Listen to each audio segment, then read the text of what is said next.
Hello students, welcome to lecture number 7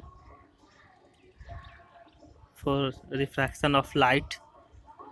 ये chapter अगर continue करेंगे तो इसका लेक्चर नंबर 7 होगा, बट अगर रिफ्रैक्शन वाले टॉपिक में आप जाओगे तो इसका लेक्चर नंबर 1 हो जाएगा ये। तो रिफ्रैक्शन ऑफ लाइट आज हम लोग देखते हैं, ठीक है। पहले डिफाइन करते हैं और फिर इसको रिफ्लेक्शन और रिफ्रैक्शन दोनों से कंपेयर करके बताएंगे दोनों में क्या डिफरेंस होता है। आज हम लोग रिफ्रैक्शन वाले पार्ट में सिर्फ इसका इंट्रोडक्शन देखेंगे, सिर्फ रिफ्रैक्शन वर्ड को समझने का कोशिश करेंगे कि रिफ्रैक्शन क्या होता है और रिफ्लेक्शन क्या होता है, ठीक है। दोनों वर्ड बोलने में और सुनने में दोनों एक जैसे लगते हैं, बट दोनों में बेसिक डिफरेंस को हम लोग जानेंगे। पहले वाले आप देखो, सबसे पहले reflection of light. We saw in the reflection of a light bounce off the surface. हम लोग देख चुके हैं कि रिफ्लेक्शन ऑफ लाइट में क्या होता है कि मिरर होती है। यहाँ पे फिगर में आप देखना मिरर होते हैं, तो मिरर में ये लाइट क्या होती है, बाउंस बैक हो जाती है, मतलब ये वापस मुड़ जाती है, ठीक है। जिस रास्ते से आती है वहाँ पे एक नॉर्मल ड्रॉ होता है, जितने भी एंगल से बनता है उसी एंगल से ये क्या होता है, रिफ्लेक्ट होकर वापस फिर एटमोसफियर में चली आती है।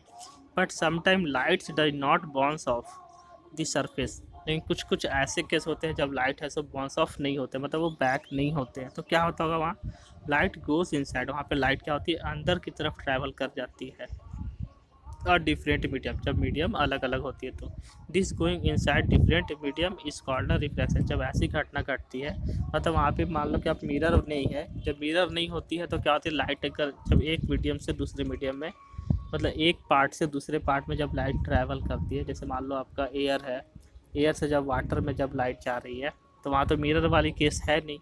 तो उस केस में क्या होता है कि लाइट जिस भी एंगल से आ रही है, जिस तरीके से भी आ रही है, तो जब वो वाटर से टच करेगी तो वो उसी सेम डायरेक्शन में लाइट ट्रैवल नहीं करती है, वो कुछ एंगल से बेंड कर जाती है।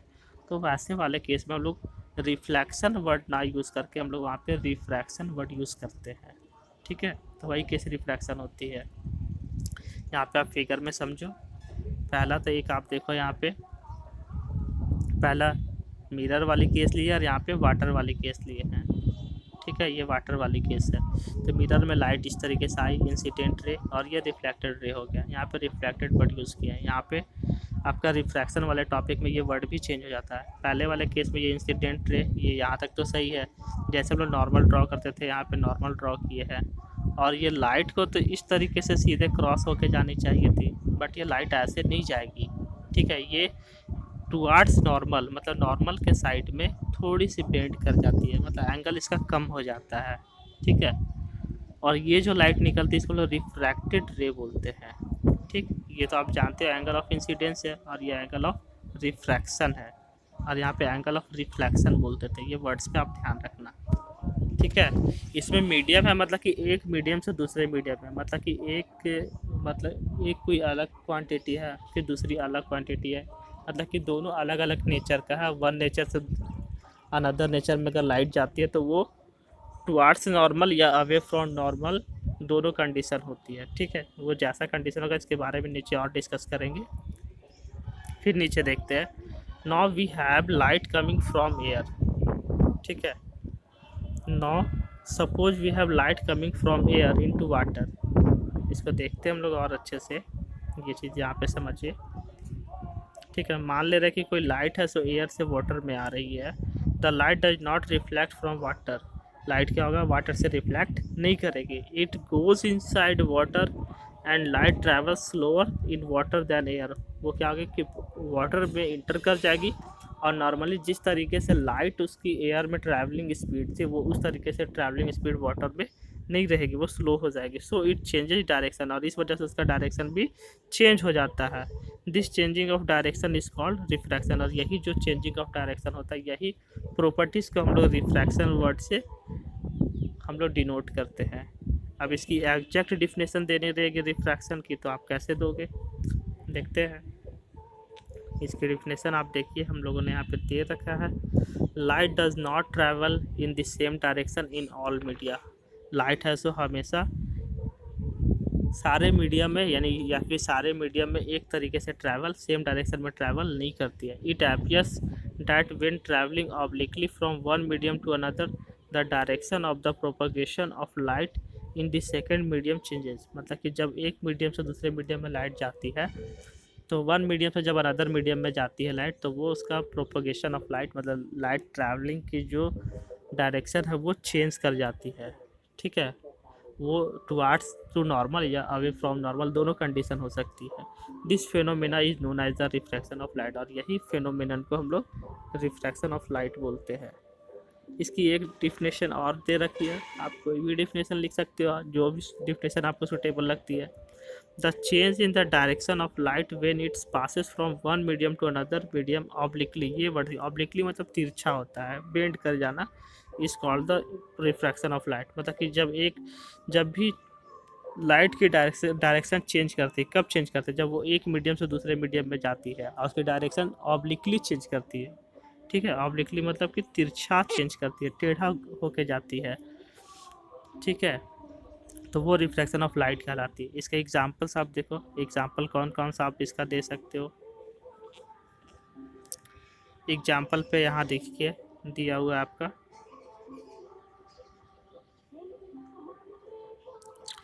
एग्जांपल्स में है the bottom of a swimming pool appears higher.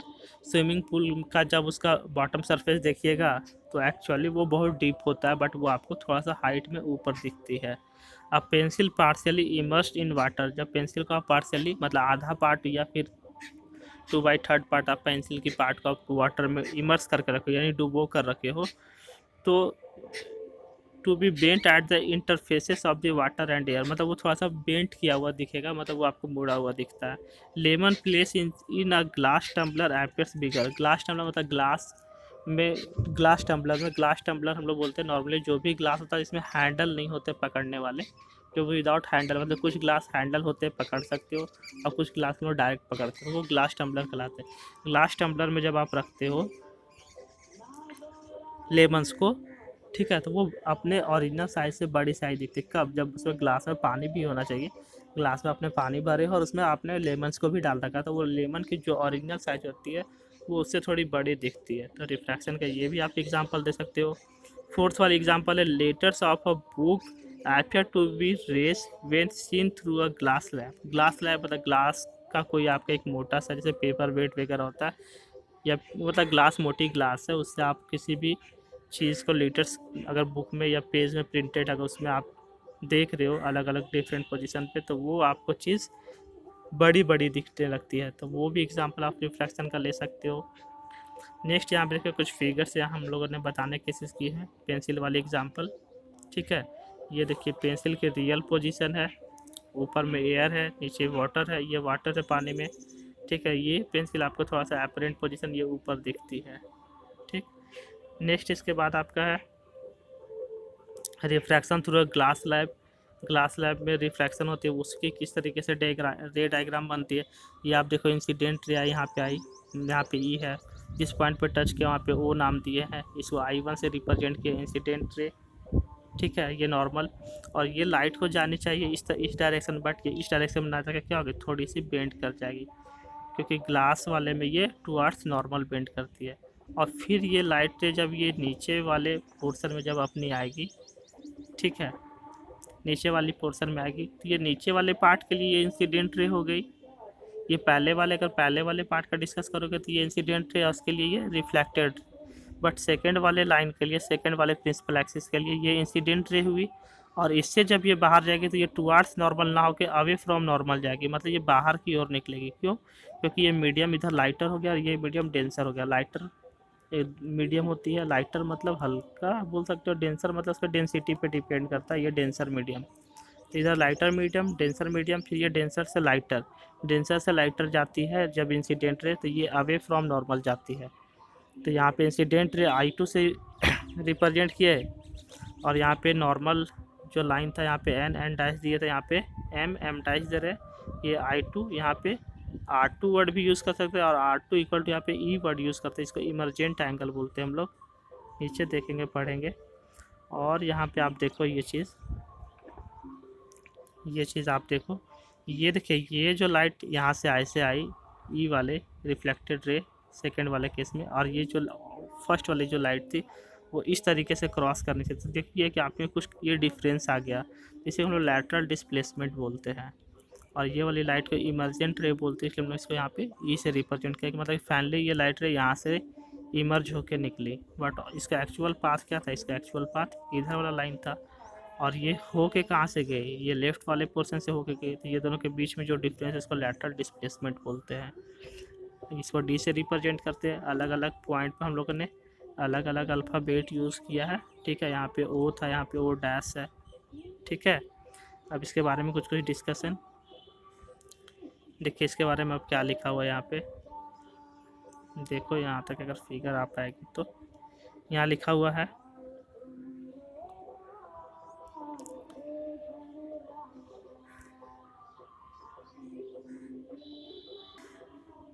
देखिए, the extent of the bending of rays of light at the opposite parallel faces of a rectangular glass slab is equal to the opposite, so the rays of emergent parallel to incident ray. यहाँ पे जो भी चीज़ें हम लोगों ने ऊपर में देखा उसी के बारे में डिस्कस है।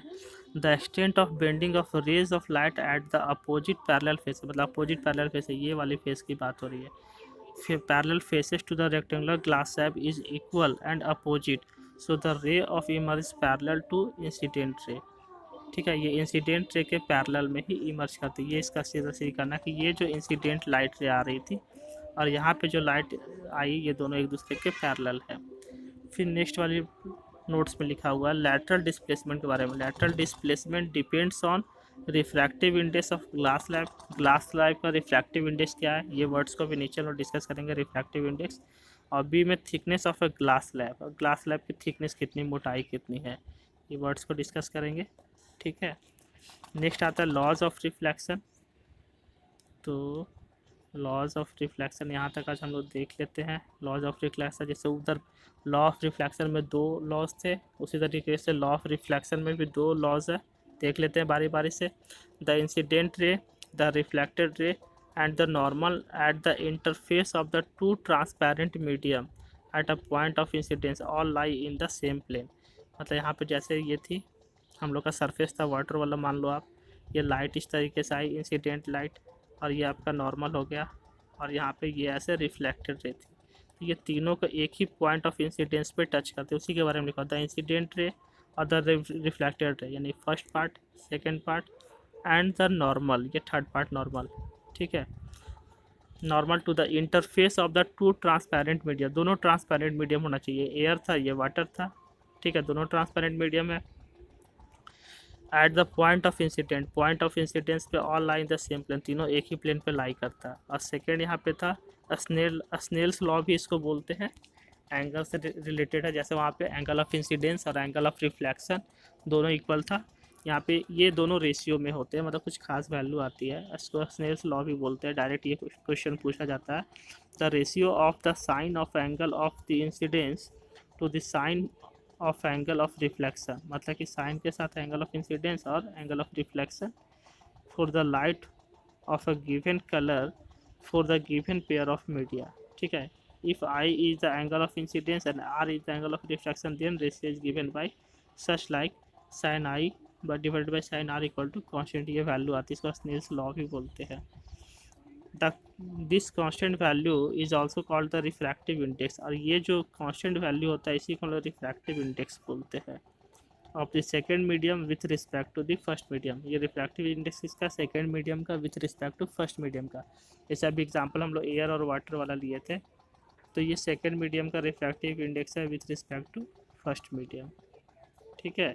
इस चीज़ को अच्छे से पढ़िएगा, समझ को बुक में कहीं कन्फ्यूज़न होगा तो बोलिएगा कमेंट बॉक्स में, ठीक है। Thank you. नेक्स्ट हम लोग रिफ्रैक्टिव इंडेक्स वाली टॉपिक देखेंगे लेक्चर नंबर 8 में, ठीक है। That's all.